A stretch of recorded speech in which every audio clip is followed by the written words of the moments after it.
Hello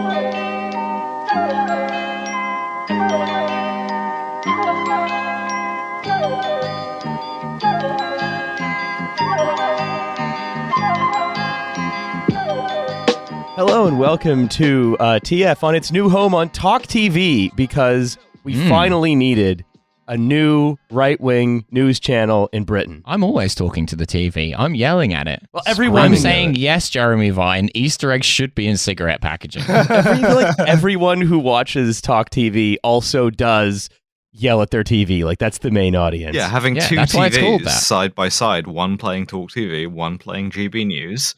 Going your totally granddad from insane. Only Fools and Horses. Yeah, absolutely. I feel that way hello, at the everyone. moment. Welcome to the Sitcast, where I have recovered mostly. Yep.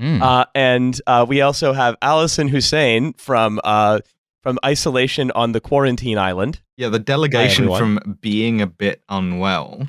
Yeah, I don't have COVID. I had COVID. I recovered, and then I got what I can only assume is like Britain's plague of wokeness. So I'm always coughing, but my coughs always sound like words like equity and justice. Well, of course, Hussein has more and more pronouns every day. Well, that's the thing. I'm always sick because I have the greatest plague of all, gender dysphoria, but also a cold. Yeah. What happened? You went into like an unventilated basement, and we all caught gender dysphoria. Yeah. Do they not vaccinate for that now? Reacting with horror when I'm diagnosed with gender dysphoria, just incidentally at the hospital for something else. Yeah, you just coming in wearing a dress. Got some like really There's serious no easy way to news say for this, you. sir, or should I say, madam? Oh no! Oh no!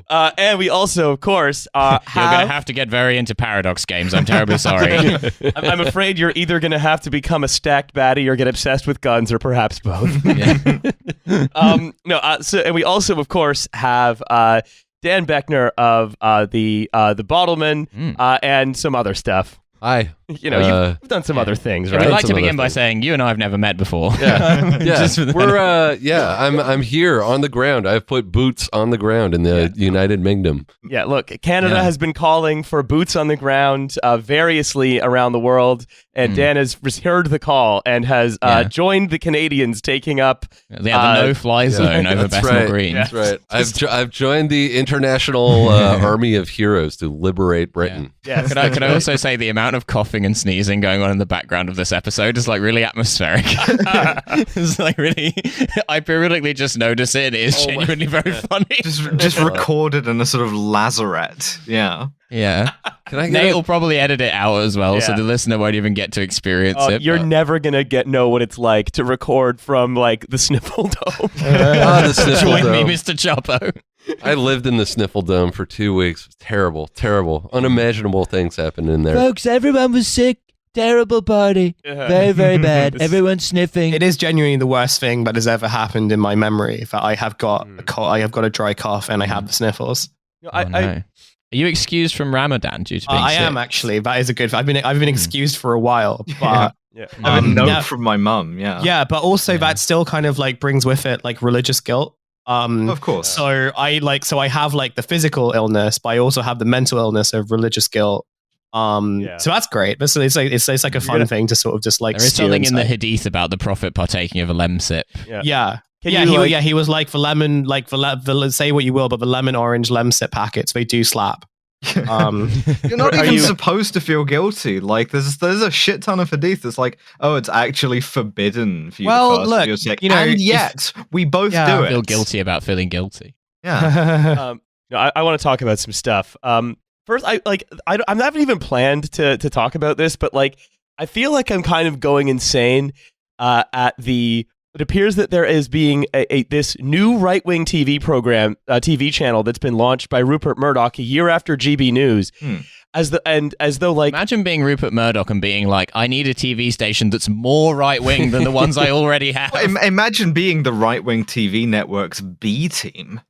Is it competing with the existing? Well, they're all kind of right-wing? competing with one another because, and the thing is, I see this as part of the same constellation of activities as the desperate, as this sort of as the sort of breathless support for like Elon Musk to finally make a free speech Twitter. But we have free speech Twitters. It's fucking Gab and all these other networks that are like the free speech networks. And also at the it's same Twitter. time, and at the same time, there's now like this thing I've sort of cursed Alice by showing her. Oh, this made which me is so angry. Which is a new like sort of centrist movement is bubbling up because people are dissatisfied with labor. Babe, it's The 4 International p.m. Brigades of Centrism. It's time for your centrist Blairite political party. Yeah, and so it feels like it feels like there are these like the record of Britain is skipping, and we're playing the same 4 notes again of we want to change, or the record of the world in the sense of the first Twitter. 4 notes of things can only get better by D. Ream.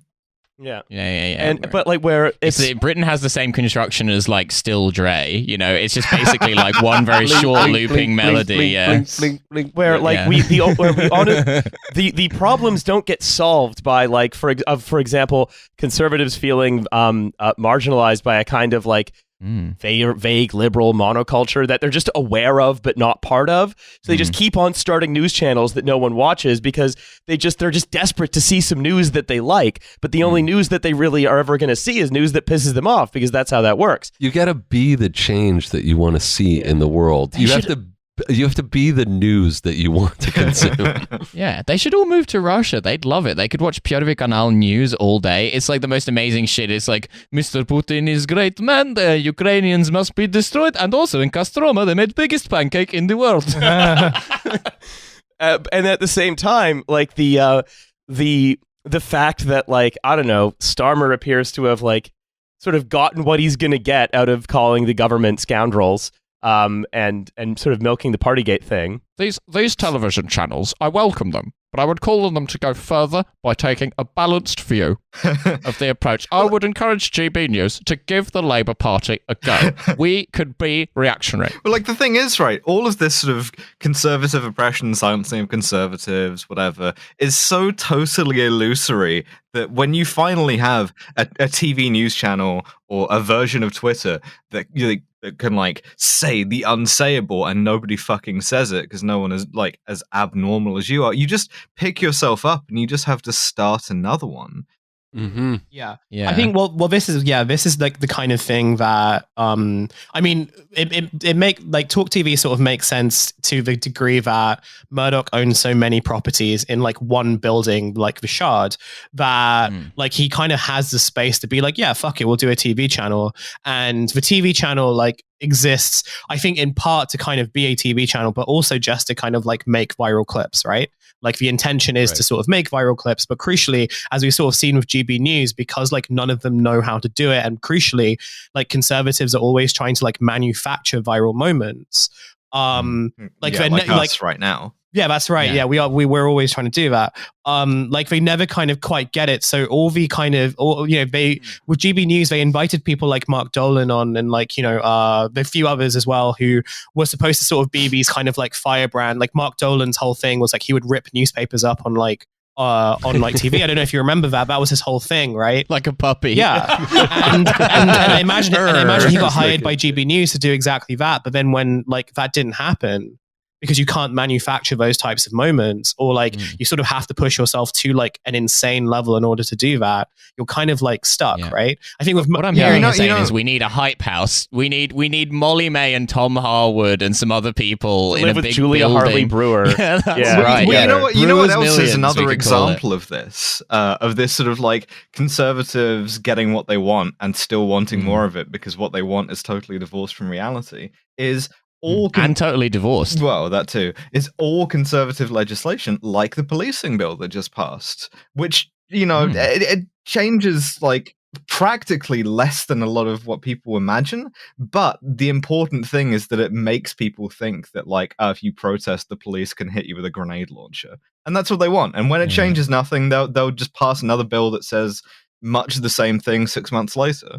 I think people getting exactly what they want and being completely dissatisfied with it is a defining characteristic of modern politics. Like we were just talking on Bottlemen about the architects of the Victims of Communism Memorial throwing a public tantrum in the Toronto Star that it wasn't getting enough funding. after the government has handed basically them and all of the people associated with them everything they ever wanted vis-a-vis Russia and where our public money is going. But I want to sort of go on the Talk TV sort of idea before we sort of continue on. I actually, while I was walking back here from physiotherapy, I saw a billboard, and it was Piers Morgan, who has a talk show called Piers Morgan Uncensored, because I don't know if someone was censoring him at some point. When was he ever censored? He has had 4 or 5 shows now where he can just say the unsayable, and each time it's been mediocre. Yeah, the last time he had a show, he got so mad he stormed off it himself. That's not censorship, Piers. Yeah, well, what I found so insane about it, and why and this is going to be sort of something I go to in the next sort of little news hit as well, which is just that these people are unable to integrate anything that happens outside their paradigm of how the world works, because the ad portrayed Piers Morgan as half angel, half devil. I was about to ask about this, yes. And said, true centrism. It said, love him or hate him. I don't think anyone loves Piers Morgan. Who loves Piers Morgan? Who wakes up and is like, you know who I love? Piers Morgan. Even the people and who his like him and agree with him don't love him. It's kind of like He's repellent. It's like British media people love Piers Morgan. It's like Jeremy Clarkson loves Piers Morgan. It's like they're the only reason that a new centrist party like the Britain it's not technically a centrist party yet. It's just a non-partisan cross-party project. You haven't actually Renew Britain or whatever. Haven't talked about this yet. I know.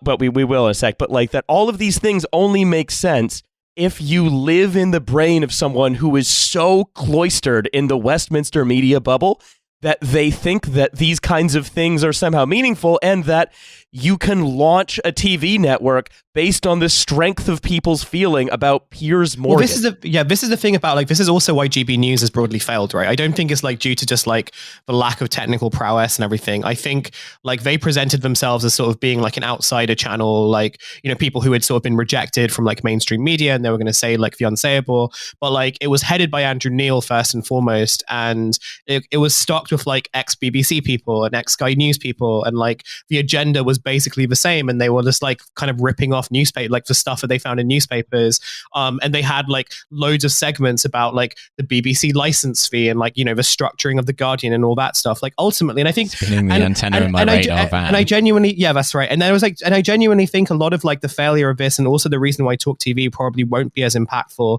as like people who are sort of afraid of it think it is because I think when you set up like a media project in Britain, and crucially one where you're sort of garnering for not like attention but acceptance, which I think is like key if you're going to have any kind of media career in this country, like there is kind of, you know, you have to sort of buy into a particular worldview, and you have to sort of like buy into the idea that like certain people and certain institutions and certain magazines and publications are like, they have to exist within the system regardless of like how loathsome they are or like how kind of like egregious they are, like they have to exist. And once you sort of take that as a precedent, like all you can really do is then try to keep reaffirming to your viewers that, oh yeah, we're the outsiders and you're the outsiders as well, so just keep on staying mad. And it's like one reason why like the whole like Libs of TikTok Twitter account is like more effective than most of like broadcast media, even in the state. I mean, I don't know how, like maybe I'm wrong, but like it's kind of like how these types of like pseudo organic like things where you're sort of just getting outraged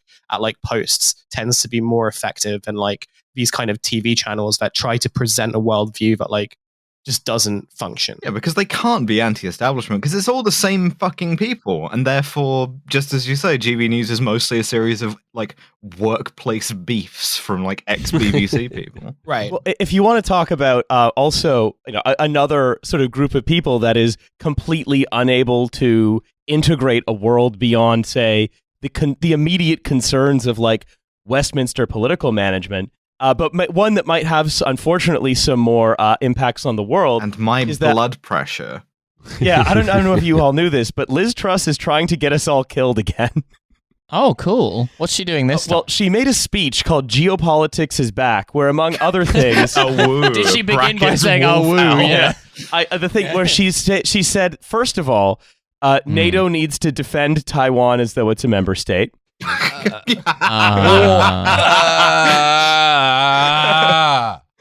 But the second, And second, Ouch. she also basically said that it's important that Ukraine rolls Russia out of all territory to restore status quo ex 2013. This being the same Liz Truss who does not know where Russian territory is after the time that correct. Lavrov trolls her by being like, "Oh, do you think that Moscow should have Oblast or Voronezh. whatever?" Yeah. Yeah. That was awesome. I love the idea of just like every time like Liz Truss comes in for a meeting with like the Russian government, they're all like joking around before she comes in. And they're like, no, seriously, I'm going to ask her if she thinks the moon is part of Ukraine. No, don't laugh. Well, she'll know something's up. The great Russian city of Salogorsk. That's right. Yeah. Where but and then she also said that they're like she and I believe Ben Wallace have basically said we are encouraging Ukraine to use British-made weapons, proudly made in Britain, to strike at targets inside Russia. Yeah, the big Union Jack Wolf painted FC battalion. APC. Yeah. Yeah, that's right. Yeah, that's what they should be given. No camouflage, just vibes. Yeah.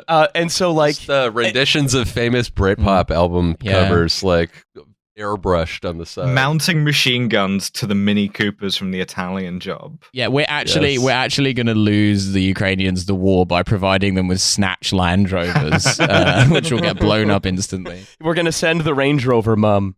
Yeah. But he says we are going to keep doubling down. We're going to go further and faster to push Russia out of the whole of Ukraine, meaning also Crimea, which Navalny has said he's not willing to concede. It's not possible, like practically.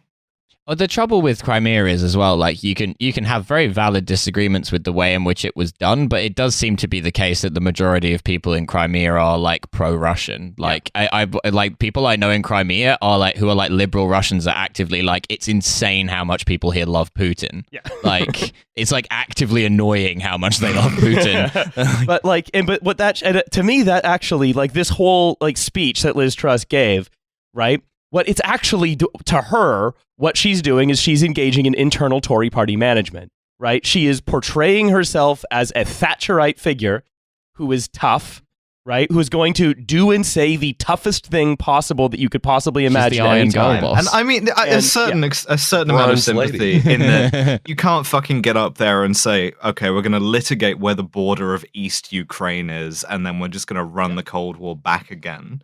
But you also don't have to say, we're going to park a Challenger 2 in Red Square by the end of this year.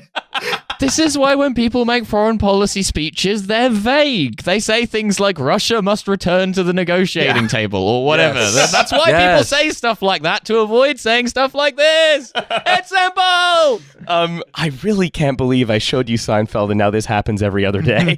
But no, what's happening is because like, I think it's like the Westminster system that Britain bequeathed to the world and its tradition of like putting someone who's just some guy in charge of, say, the foreign policy of the country. Now, just some guy can be just some girl, and I mean that's cool. I think. But right, because the system works in such a way as like, you have to be elected with at the head of a constituency and then climb the greasy pole, but like as a generalist forever, and then you just get rotated around to have a go at managing like the farm budget, then like in a foreign aid, and then diplomacy or whatever. You end up in situations where like in order to pander to 200,000 conservative home readers, Liz Truss is not able to metabolize the fact that she is actually antagonizing a nuclear power. Yeah, cool. It is, and it's like, think about that. 4 of the Five Eyes, 80% of the Five Eyes have a similar system where the person will be put in charge of like diplomacy or the army or whatever on the basis that they're friends with their other little coterie of freaks and just keep getting reelected in their rotten borough. And while they're doing that, they also have to do like constituency bullshit as well. Yeah. Yeah, it's very funny that, to be like the foreign policy guy, first of all, you have to cut your teeth on silage regulation. You got to be talking about cattle manure. And so like what you get, right, because of this insane system, we now have, as a matter of like, as a matter that is inextricable from Tory party management, just trying to like a leadership bid among a selectorate of 200,000 retired pensioners, she's basically like, well, I guess the best thing for me, Liz Truss, is to, as you said, Alice, say to Russia, so it will impress 200,000 retired pensioners in like the Southeast, I am going to declare war on Russia. We are fighting a proxy war through Ukraine. We are going to park a Challenger tank on Red Square tomorrow. Yeah, and also while she's doing this, this is a threat, Russia, by the way. She's got to be like, so Tuesdays, Wednesdays, Thursdays, I'm going to like threaten to like sort of invade bits of Russia.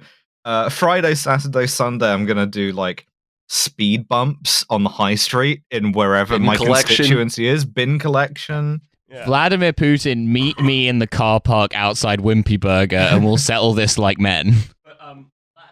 It would be so fucking funny if we made the Russians do this too. If like Putin had to go back to his fucking constituency somewhere in the middle of Russia and just like, I don't know, do a like constituency surgery. That would be great. I think she could combine both approaches and just advocate for the Ukrainians to do airstrikes on speed bumps that were That's right. Elected in a hyper landslide. We're going to give the Ukrainians trident to fix their speed bumps. But this last thing on Britain to destroy before, cyclists. I have a thing that vaporizing combines cyclists with Bayraktar drones. That's right. I have a thing that combines technology in Canada after this. But I wanted to talk about one more thing or two more things. This was sent in by a friend of the show, former guest Rebecca Wilkes. So thank you very much, Rebecca. It's two tweets from Labour MP and noted dunce Chris Bryant. Awesome. He says, tweet number 1. I see the Russian Federation has sanctioned 287 MPs today. I haven't seen the list, but I presume my name will be on it. It will not stop me doing everything in my power to make sure Putin fails in his barbaric and illegal war in Ukraine. Nice. Next tweet, 1 hour later. What do you think? I'm not on the list. I see Charlie Elphicke is on the Russian sanction list, but not David Lammy or myself or Stephen Dowdy MP. You get the feeling the Russian Federation's a bit incompetent. Yes. This brand of tweet fucking rocks because Russia sanctioned a bunch of Canadians recently, and Justin Ling made the exact same tweet. Mm-hmm. Why am I not on the list? I'm important. It's like an opposition MP from Wales whose main thing is that he like can't stop posting.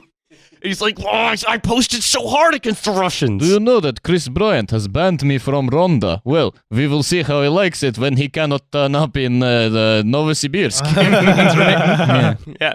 But you will not be seen in Voronezh anytime soon, Mr. Bryant. Yeah, we're doing a Coal Mines of the World festival, and it's actually happening in Magnitogorsk. Yeah, that's right. Sorry, Bryant, you're allowed to come. Persona non grata in Ulyanovsk. Yeah, just the desperation to be part of something important, and I think it's like. Obviously, it's tragic that Liz Truss is threatening the continued existence of life on the planet, but it's almost doubly tragic that Chris Bryant wishes he could be doing that and could be that important. Chris Bryant just seeing like London get nuked first and Cardiff remains untouched, and he's like, this is typical London-centric behavior from the Russian government. Why don't they know what a threat I pose to them with my posts? That's right. Cardiff should be a primary target. Yeah, that's stop them not making because we any don't more like BBC mid-budget dramas. Yeah, and that's not because we don't like Cardiff. It's because we recognize how important Cardiff is. Well, me personally. Yeah, that's right. Uplift Cardiff to the top of the targeting list. Yeah. Leninist thought. Yeah, that's right. We must destroy vodka revolutions, Cardiff. Some of their craziest nut jobs are from this place. All of Britain's hardest bastards come from Cardiff, and they're all flying out to Ukraine. That's right. No, I want to talk about something Canadian briefly. Dan. Dan, you're Canadian, yes? Yeah, sure. Yes. Yeah, why not? You probably have never met him. Yeah, I guess. Whatever. Yes, I mean, not before this week. I see myself more as a citizen of the world after having spent just over 48 hours in London. So yeah. Also, Milo, that's actually true as of this week. That's what's made it such a nice week. is that Dan and I had never met before. That is true. We've never felt the sweet kiss of each other's embrace. I know. Yeah, that's right. It's been magical. The trickle of sweat on the small of your back. Riley got me a scarf. I got him a drum machine / sequencer. Yeah. We went out for some really good scram. We went out for some an incredible dinner on Tuesday. We're going out for another incredible dinner tonight. Yeah, right after that. Went to the British Museum twice in one day. That's You're pre-declaring not it yet, incredible. Alice. Out soon. Tim Hortons is coming to No, London. I know it's going to be incredible because it's my favorite restaurant. It's always incredible. Oh, I see. But Yeah, this is about another restaurant. I've got to say, Bella Italia does have some like really good options these days. It's not Bella Italia. It's Pizza Express, and Not you should Pizza know the Express. difference. It's not like Pizza Canada. Express. Fucking asshole. I saw a restaurant up the street that's just called Pizza, and that's kind of stealing Toronto valor. I get a pizza-flavoured pizza then? What's with all these toppings and that? No, I'm going to Noble Rot later, and I'm very excited about it. The restaurant that we're talking about today is, of course, called Freshie with 2 eyes, like your Ukrainian last name. What's Freshie like, Dan? It's like shitty salads and shitty juice. It's like it's, you know how like Sweet Green has been able to present itself as like kind of a tech company. Freshie has decided, the Canadian Sweet Green has decided it's kind of a tech company now too, but not just because they have a website. So this is from Ad Age. Freshie, the Ontario-based restaurant, famous for its real foods. I'm sorry, what? Famous for its real, fresh foods. Real fresh foods. No NFT foods here. Not real No, that's fresh right. food. Not the foods Real, aren't real fresh. They're real and fresh. They're both real. How would and you fresh. describe your food? Well, first of all, allow me to say that it's definitely real. So if you could write that down and put that in the paper, please. This is not a Potemkin restaurant. No. All of those people behind the counter over there, they're not cutouts. They're actual people. Well, hang on. Hold your horses. Oh, no. Hold the phone, Milo has been testing a new system by the name of Percy. Hold on, just let me first context. One of the biggest conversations about labor and service work in Canada is that no one wants to work anymore. Yeah, apparently, no one wants to work anymore. They've all gone out for a rip. Yeah, they never came back. They've gone for a collective rip. Yeah, they're hacking darts. Everyone in Canada is hacking a dart behind every building. No one is at We their got jobs. universal basic darts. Yeah, they're on their dart break, eh? Yeah, that's right. Everyone's tooling around in the snow machine. They're hacking a dart. Yeah, they've gone to Dartford. That's right. Hack a dart. That's right. They're playing the very fun Canadian game of let's see how far we can drive my car out onto the ice. Oh yeah, very nice. Which, Dan, as you know, this is a real Canadian game. Yeah, it's also an Upper Peninsula thing in Michigan. My friend Randall once drove his car out onto the lake, and then a blizzard came in.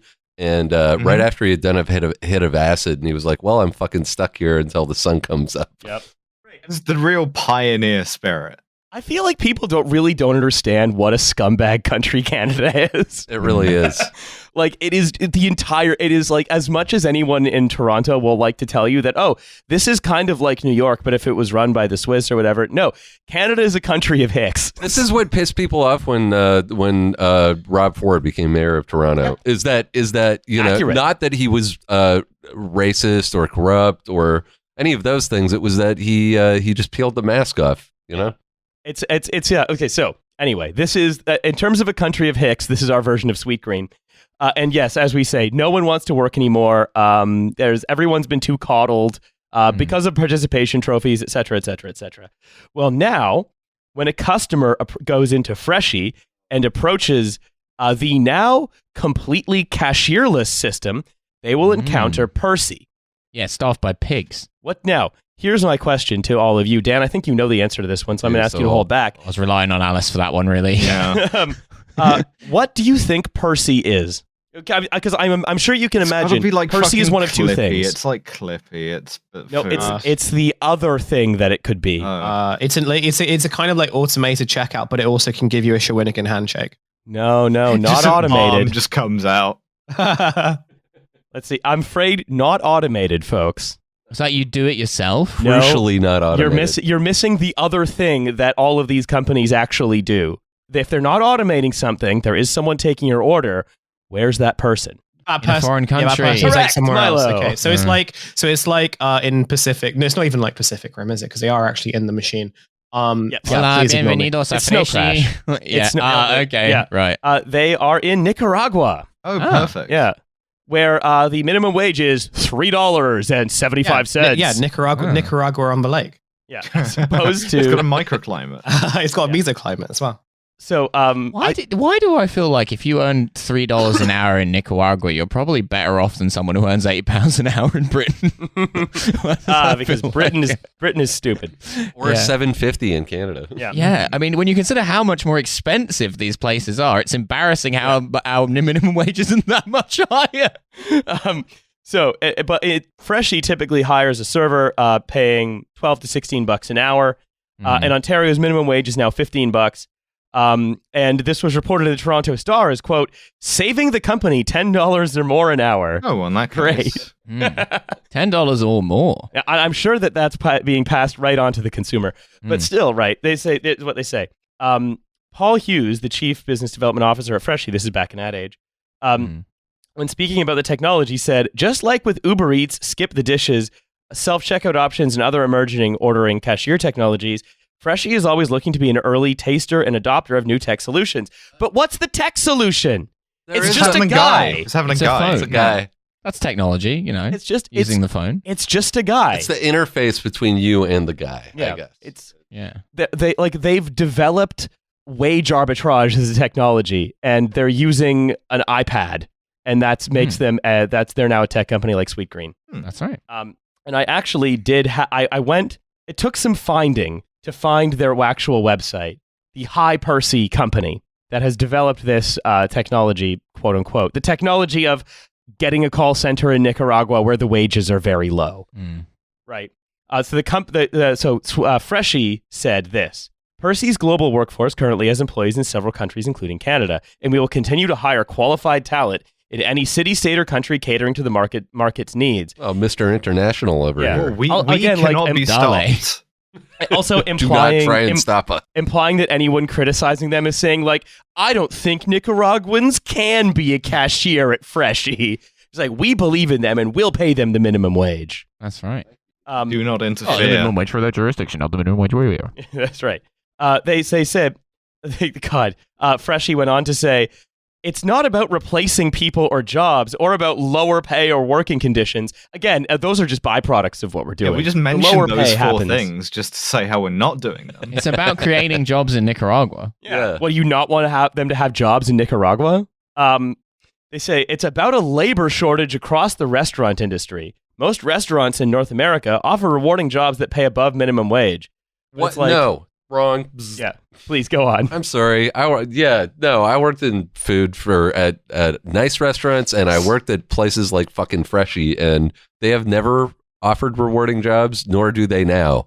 Yeah. Less so now. And the idea of, and they say, well, we don't, the reason, again, like that a lot of people want above minimum wage probably is that, number one, that's the labor market, bitch. Number two, the other issue is the costs are kind of going up everywhere. And so, to say, well, we're going to respond to that by, outsourcing everything to Nicaragua. Again, that's the labor market. But this is also why we have things like politics, where we expect to be able to, say, use collective action to stop things like this from happening. Well, it worked so well in every other industry. There's never been any problems with all the other things they outsource to countries thousands of miles away. Yeah, of course. And yeah. It also it's like another one of these things of saying, well, we don't want the people who are working for us that enabling our company to make money, and it's relatively like stable, developed, high earning country with its high levels of social reproduction, healthcare, all this.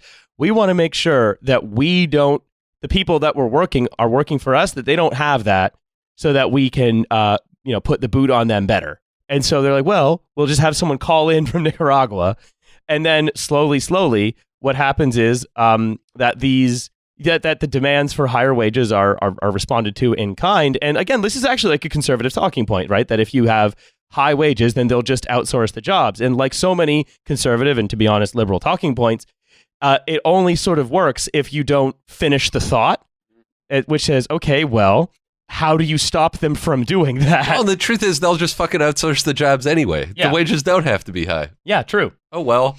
Yeah.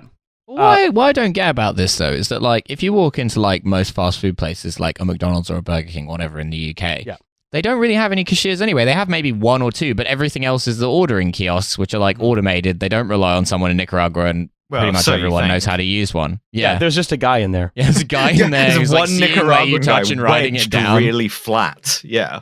Yeah. Don't you move. Don't you move, Pablo. They need the illusion. Yeah. But and the thing is, when that happened, McDonald's started rolling those out in its restaurants in response to the recession, because major shocks in the economy tend to, and there's a paper on this that I read a couple of years ago, major shocks such as that in the economy, they tend to produce transformations in the labor market that are sticky. So at a time when, say, it's very cheap to borrow money, but expensive to pay workers, then what you do is you replace labor with capital by automating things. And then what happens is, as the economy recovers, those jobs don't come back. They just stay automated, or they stay de-skilled, or they stay otherwise sort of alienated from their final product. And so the constant refrain you hear from the automate and outsource people is that, yes, times are tough. Yes, we're cutting work to automate people or outsource them. But what this is going to do is free up employees to take on more rewarding and creative tasks. Like unemployment. Yeah. Yeah. But like getting really into pressure cookers and where to buy them. Because they never specify what those fantastic pressure cookers and where to find them.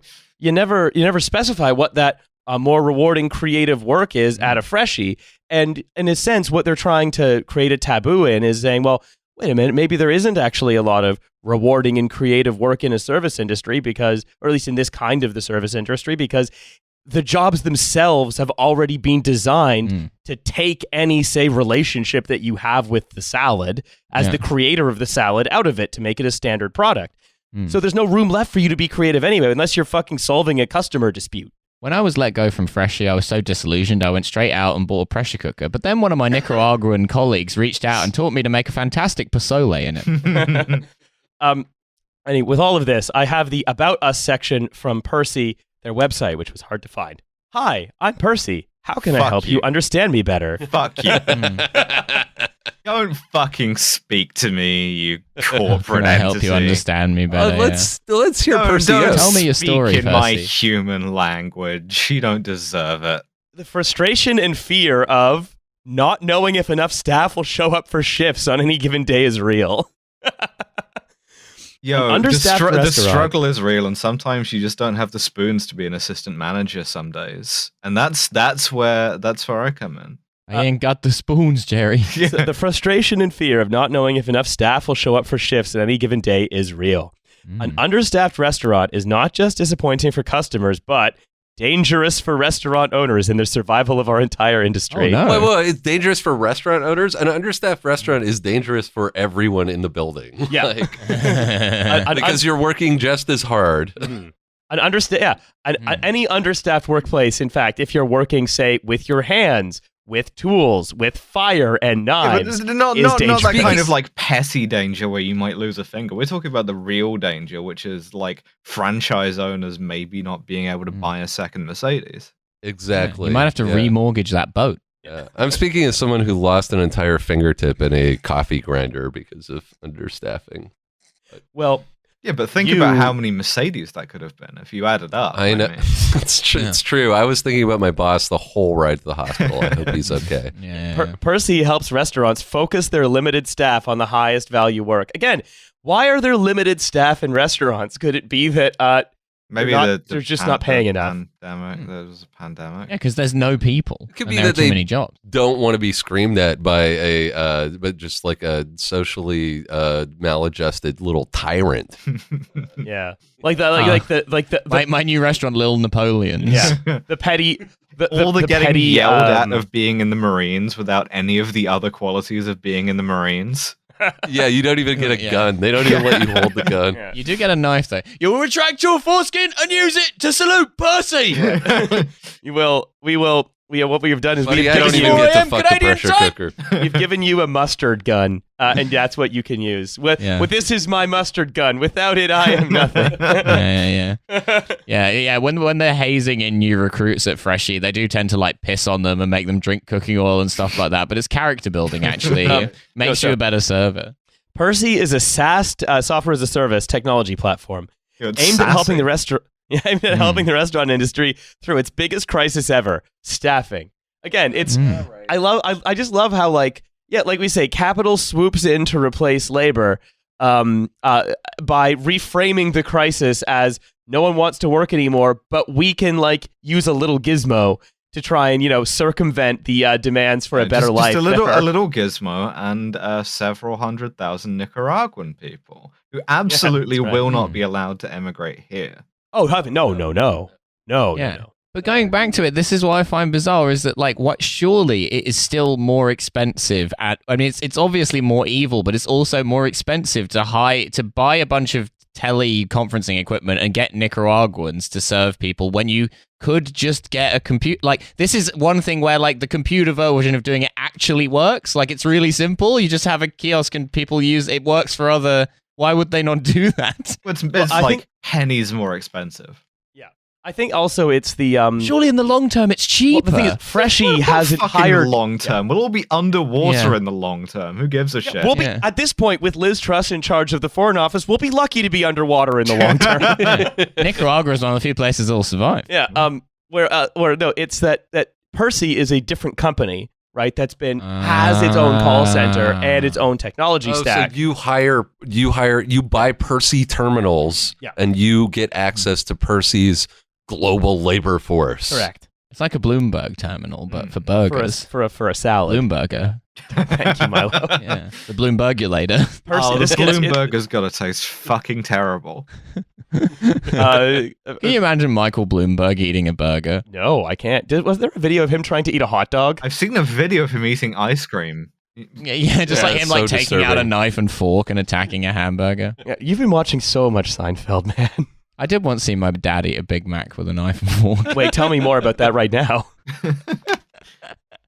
He was quite sick at the time. I think he found it easier that way. But I did find it funny nevertheless. It's not even the funniest utensil to the Big Mac with. The funniest utensil is, I was going to say... chopsticks. No, I was going to say chopsticks, but I think it's one of the rice spoons that you get sometimes. Yeah. Oh, yeah. I like the way my brain is like a filing cabinet where it's like, oh, that's a funny story. Oh, no, it's quite sad, actually. I misfiled that one. Yeah. So Percy, their About Us section goes on, is named after the reliable and eager to please tank engine from Thomas and Friends. Isn't that copyright infringement of some kind? Can the estate of the Reverend they've licensed it, the Percy R terminal. Yeah. And is designed to alleviate the restaurant industry's labor shortages by creating a dependable and human solution to the ordering cashier process. Wasn't Percy the one they immured in that tunnel, like a cask of Amontillado? And then from in his cage, he was able to direct the flow of traffic at the train yard. Didn't they...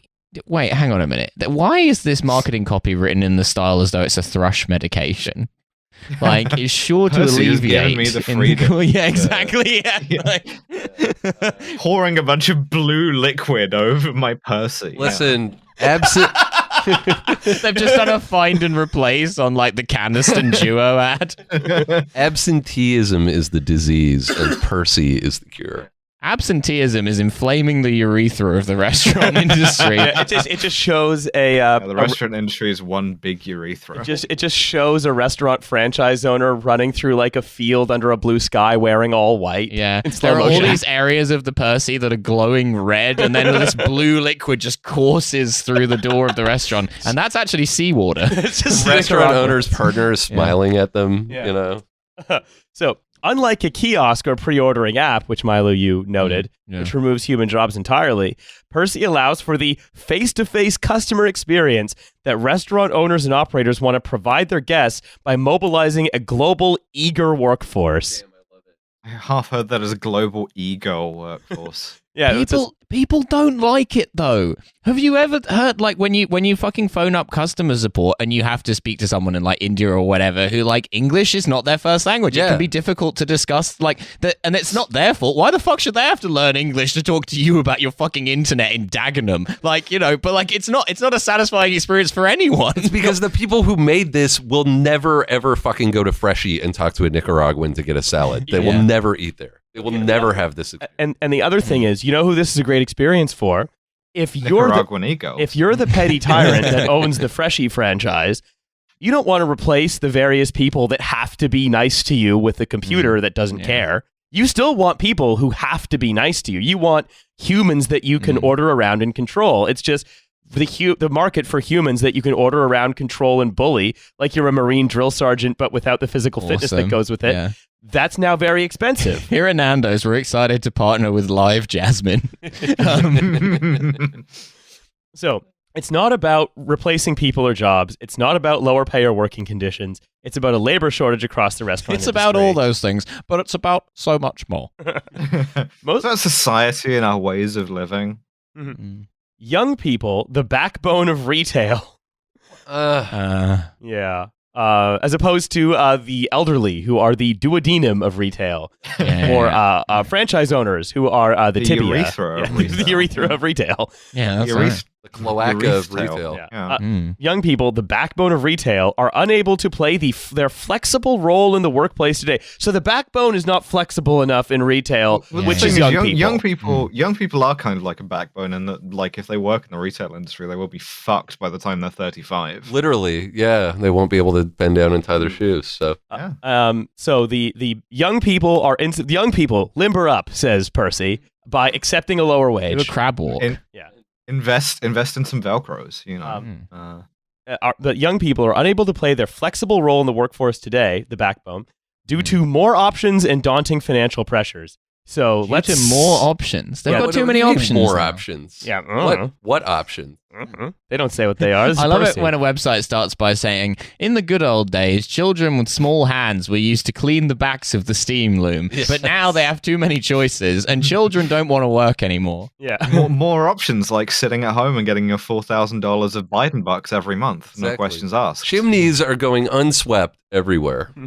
Automation is on the march in every industry, they say. Retail platforms like Amazon have taken humans out of the sales process. I hate when they say humans. It always makes the skin on the back of my neck crawl. Yeah, it's really not. It's really fucking unpleasant. It's like something Mark Zuckerberg would say. Yeah. Uber Eats and other food delivery services make location irrelevant and reduce consumer interactions by pressing options on a phone. No, they don't! Location is so relevant. You have to get hot food from a place to the place where it's going to be eaten without it getting cold. Location is critical. What if the pizza delivery truck cooked the pizza in the truck and you ordered it? Oh, that's a good point. Yeah, what if I used to love it because they immediately, that like Deliveroo and stuff like came out over here, or like DoorDash in the US, they immediately developed this in Russia. Because like Russia loves to adopt stuff super fast, but they didn't really have any of the underlying infrastructure. So you had all these guys, they were just like dragging them in from Uzbekistan and being like, you're going to carry a box full of pizzas now. But the trouble was none of these guys had eaten a pizza before. So I remember like one time we ordered a load of pizzas at the house party, and this guy, I mean the poor fucking dude, just showed up and he'd carried them all sideways under his arm. So like every single one. It's like, we're like, oh yeah, you don't know what a pizza is, do you, buddy? You know what? Fair enough is a tip. Like, whatever. Yeah. Well, you know what? Yeah. Fair enough. Can't be mad at it. Yeah. So it goes on. Retail is a vital part of our lives. It shapes our neighborhoods and communities. When retail succeeds, customers and communities win too. And again, that's why it's very important that all of the remaining jobs in retail are done by people we can pay a pittance in another country, but definitely, if they try to come here and buy stuff from the place that they work, they will be arrested. Yes. Yeah. Otherwise, they might drive wages down, unlike what they're doing now by being phoned in. Well, they'll be arrested by a cop who's an iPad on wheels. As the guy in also in Belarus. Nicaragua. Yeah. All Canada, every Canadian just like goes to bed, and all the activity in Canada is just Like we've outsourced the deputy prime minister. We've got like a Ukrainian nationalist from Nicaragua who's yeah. Nicaraguan sex robot fucking my wife. Yeah. Simulacra? Fuck that. Nicaragua is the only real country. Amen. Everywhere else is like a project of Nicaraguan labor. It's so interesting to go on to Central American YouTube and look at the comments, huh? Yeah, I mean, Nicaraguan invents Honduran are dog people. Honduran dog people, yeah. Of course. Look, with our remaining 10 minutes, I wanted to talk about something we alluded to earlier. The Britain Project. Too. I hate this Alice, so much. Can you introduce dude. the children to the Britain Project? I don't want to introduce. Is it the intellectual successor to Project Milo? Alice, it's an intellectual successor to Project Runway. It's an intellectual successor to Change UK, the independent group. It's an intellectual successor to the SDLP, New Labour, all of these things. It's not yet a political party. It's a collaborative political project. It's a political riot. Thank you, Milo. The gist of which is to bring back centrism and I guess what you'd call anti-populism Yeah, to finally. the public sphere. As was Keir What Starmer? do they think Keir Starmer is? He's the most centrist man who's ever lived. No, Milo, if he were actually centrist, which is where most of the British population are, then he would be doing way better than he's doing right now. Let me Oh, I read this see. to you. That's Let an me interesting read you logic. a little mission statement here. We are at a political crossroads. The current direction of travel propagated by populist politicians undermines Such our as Keir shared Starmer. collective sense of who we are as a country and where we are going and what we stand for. It actively threatens the independence of our national institutions and promotes the tolerance of lies and dishonesty as the norm. Reasoned, rational debate. The rules are back. When was Reasoned- there ever rational debate? It's never. They've Reasoned- never had it. Reasoned, rational debate about gender. Sorry, is being stifled. Our shared patriotism is under threat, and the politics of division. It's being encouraged. Just not in the way that you domestic like. order.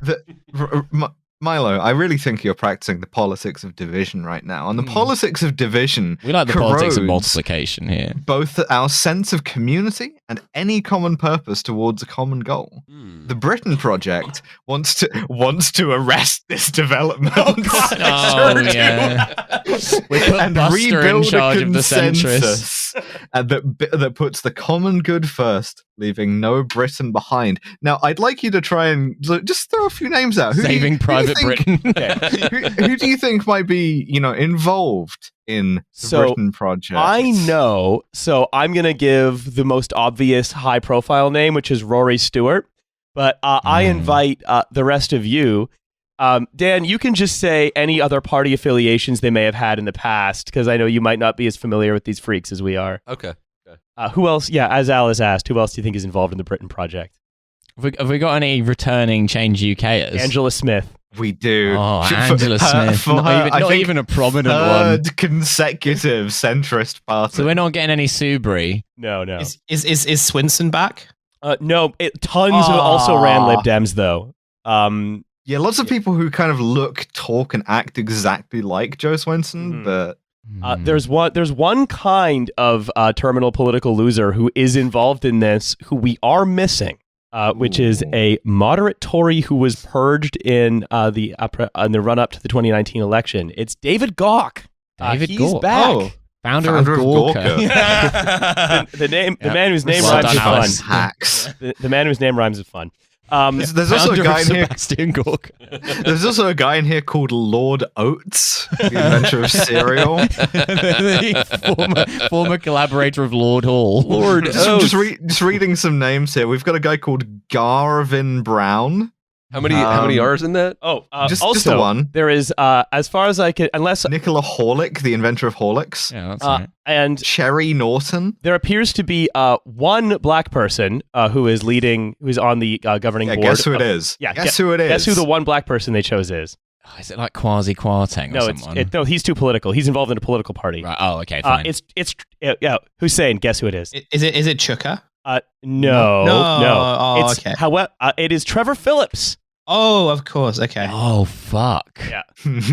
Oh, fuck. Okay. All right. Good, This good, is good, a good. serious good. organization. Very serious organization. Yeah, I just do you love that? A new not a party yet, but it has been very much supported by Tony Blair. This is Sorry, go ahead. One thing, I'm reading Trevor Phillips's bio on the Britain Project, and I find out here that he is a non-executive director of a behavioral science consultancy called Mind Gym. Yes. Join me, Mr. Sharper. I hate learning about these people. Mind Gym. I hate that I've created a jail for myself, where as a job I have to know about all these people. I'm doing frontal lobe curls in the Mind Gym. The mind rowing machine. I got a good one. I was just looking up Baron Lord Baron Oates, and in 2010, the Daily Telegraph listed him as the 5th most influential liberal Democrat. Wow! But that's not crazy. But that's not all. But that's not all. He studied at Marlborough College and the University of Exeter, where, and I'm quoting Wikipedia, Oh, he's where a stupid posho, right? Okay, one of yeah. his best friends was Tom York, who went on to become the lead singer of the band Radiohead. Well, that's fun. Yeah. A friend of Okay, Tom this York is finally. Citations Marlborough needed. College and Exeter University is the most powerful, posh, dumb guy trajectory you can possibly have. Like, That is like- This guy Garvin Brown's Canadian, incidentally. No. He's Mm. well, for one thing, he's the distiller of Yeah. Jack Daniels, but also McGill University, University of British Columbia. UBC. Ugh. Yeah, like Yeah, he's one of Baron those Oates guys. 100% was in a flat share in Clapham at some point in his life. We've got Philip Collins, who was the chief Phil speechwriter Collins for Tony From Blair. Genesis. Yeah, who was also the chief speechwriter for Tony Blair. Yeah. Garvin Brown is a literal billionaire. Yeah. Who inherited 50 some odd % of the Jack Daniels fortune Yeah. from his dad. That's why every Tony Blair speech begins with drum fills. This bio is pathetic. Sorry, this is Monica Harding. Her short bio. Monica stood as the Liberal Democrat parliamentary candidate Nisha and Walton in the 2019 general election and achieved an 18.5% swing against the incumbent Foreign Secretary Dominic Raab, the largest swing in the country. Okay, did you win? Huh. Did you win though? I assume Did you so. win? Yeah, based on the wording of there, I assume so. If it's the largest swing in the country. Mm. Wow. Anyway, that's why she's working here and not as an MP. The Britain Project is a group working across party lines, said Tony Blair in a speech a couple months ago. Though headed Behind party lines. by a Lib Dem, Yeah, Monica Harding. Partisans. Yeah. Though headed by a Lib Dem, Monica Harding, Partizansky Otriad. and it will organize a conference in May. So this conference is coming up, and we will talk about the conference. We want this We're gonna conference. go. Yeah, of course we're gonna go. We're gonna Stand be outside and lick the windows. No, we're all of us, all 5 of us, plus Dan, are going to be parliamentary candidates for when they turn this from like a think tank into a party. We're all getting press accreditation from gyds.com. We should run as just basically wreckers and be like, you guys aren't centrist enough. Yeah. We're the true centrists. Within and against the Britain Project. Denouncing them as sellouts. And Yeah, you are all you're insufficiently revisionist. yeah, that's right. We should like boo them and shake our heads whenever they kind of like come close to making like any kind of decision. Or statement. Of course, you have not gone through enough evidence collection processes to come to this They're decision. not real means centrists. Some of their parents weren't even blue on Wikipedia. We want this conference to be an opportunity for people to come together and set out a broad direction for the future of Britain. But all of these people are so far from any kind of meaningful political power, but so cosseted that they have no idea what is actually happening in Britain. It's real loser shit that you can be an actual billionaire and still be riding with these fucking nerds. This is like a really good way of like bringing us back to like the first section, right? Because like the view that these guys have of like politics and like the country and the people in it are kind of like they're all sort of just like reinforced, and they're reinforced by like people that they kind of follow and they read. And again, like in the same way that like the talk radio, the talk TV guys and the GB News guys are still obsessed with like establishment media and like what they have to say, and crucially like the approval from establishment media, like centrists are very much the same, right? And you know, so in that way, like their worldview is not actually like that different from, and I wouldn't be surprised if like they kind of look at like right-wing media and like the expansion of it. And they're just sort of like, oh, this is kind of what the country really thinks, and we need to respond to that. So our politics. So if they say that like Labour is too left or Keir Starmer is too woke, then like we have to take that at face value and not imagine that actually like they might be sort of reinforcing their own sense of victimhood, or crucially, like setting up traps that a Labour Party that they have always disdained like cannot resolve, right?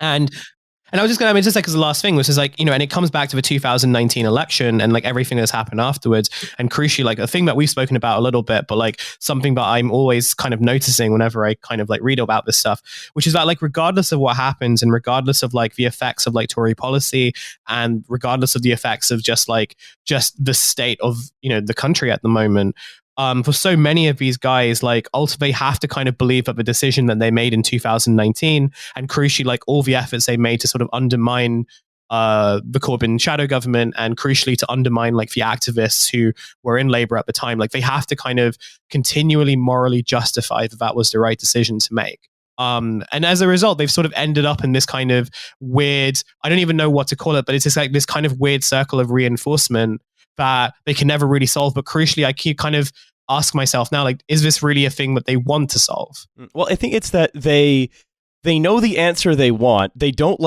have no way to get there, so they keep changing the vehicle that they're in, right? But they keep like changing Turkish Ferraris. Yeah, the top news story on the news section of the Britain Project's website is the text of a speech given by Tony Blair. Ooh, I have a quote from it. That speech, he actually says this in the speech. For too long, politics has been all about politics, not ideas. Well, he opens that speech by saying that there is a gaping hole in the governing of Britain, which we gotta plug it. We need Mike Gapes. He's the only man. It's gonna take a lot of people to plug that hole. And to be clear as well, as we end, he does breadth, width, and depth of Sir Keir Starmer's bussy is a gaping hole in the governing of Britain. The British government's goatsy agenda. All right. Operation Goatsy. The government is more gaped than it's ever been.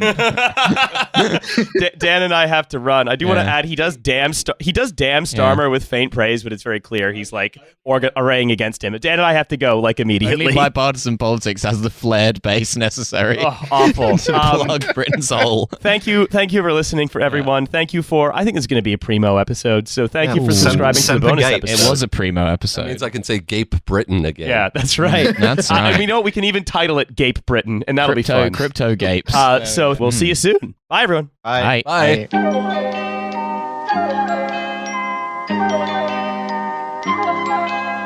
Bye.